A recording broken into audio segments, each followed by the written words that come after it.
It's TK with the weekly words of encouragement. On any given day, as I scroll through social media, I often compare my successes and failures to what I see others post to see if I measure up. I admit it, I have been infected by comparison disease.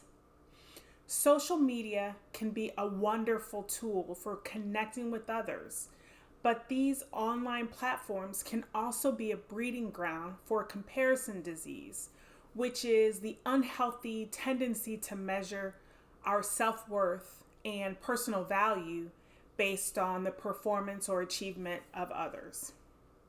We're all susceptible to contracting comparison disease from social media.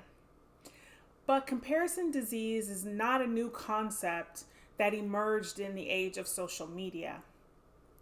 We see examples of infection in several Old Testament stories. For example, Sarah, who believed she was too old to have children, gave her servant Hagar to Abraham to bear a child. But once Hagar was pregnant, she treated Sarah with contempt.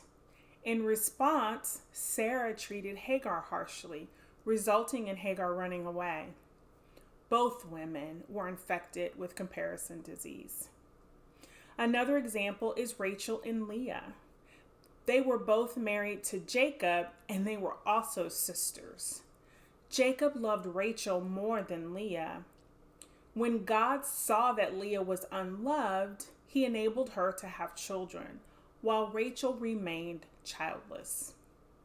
Leah wanted the same love from Jacob that Rachel had, and Rachel wanted children like Leah had. Both women were infected with comparison disease.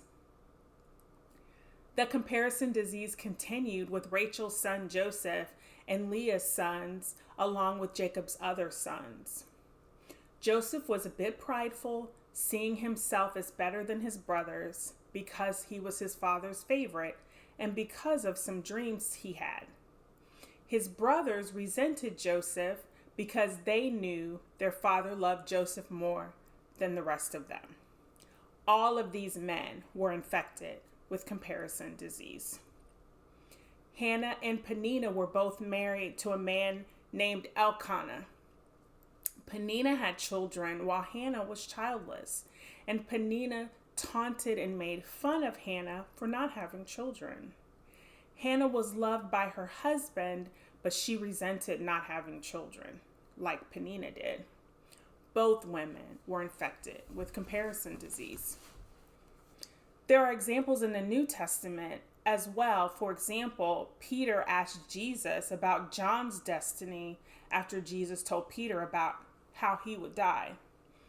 But Jesus essentially told Peter to just worry about himself. These stories reveal people who struggled with measuring their self-worth by the accomplishments, or lack thereof, of others. They were infected with comparison disease. One key to overcoming comparison disease is knowing that God treasures you as his child. He is not comparing you to anyone else and deciding to treasure you. He delights in you simply because you are his. Zephaniah chapter 3 verse 17 lets you know that God will take delight in you with gladness. He will rejoice over you with joyful songs. And he also cares about every detail of your life. God delights in you just the way you are. So there's no need to compare yourself to anyone else. But if your life is infected with comparison disease, Galatians chapter 6 verse 4 provides a remedy. Pay careful attention to your own work, for then you will get the satisfaction of a job well done, and you won't need to compare yourself to anyone else. What has God called you to do? That should be your focus. You are an original, distinctive design made by the hands of God. His purpose for you is not identical to his purpose for anyone else, because you are unique.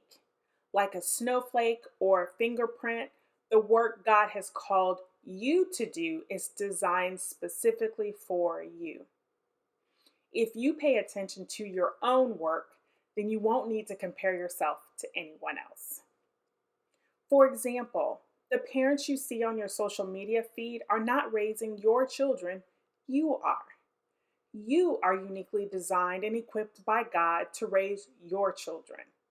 Whether you participated in their conception or became their parent through adoption, blending of families, or other means, you have the necessary personality, temperament, and characteristics to foster the growth of your children.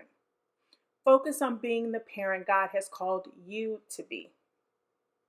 Comparing yourself to others may leave you feeling discouraged, inferior, or arrogant. But if you are content with who you are and thankful for the calling and purpose God gave you, then there is no need for comparison. Instead, allow the successes of others to inspire you and their struggles to remind you that we all need help on this journey called life.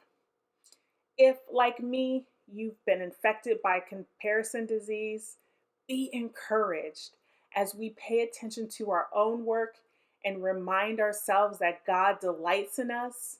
We will experience the satisfaction of a job well done to the glory of God.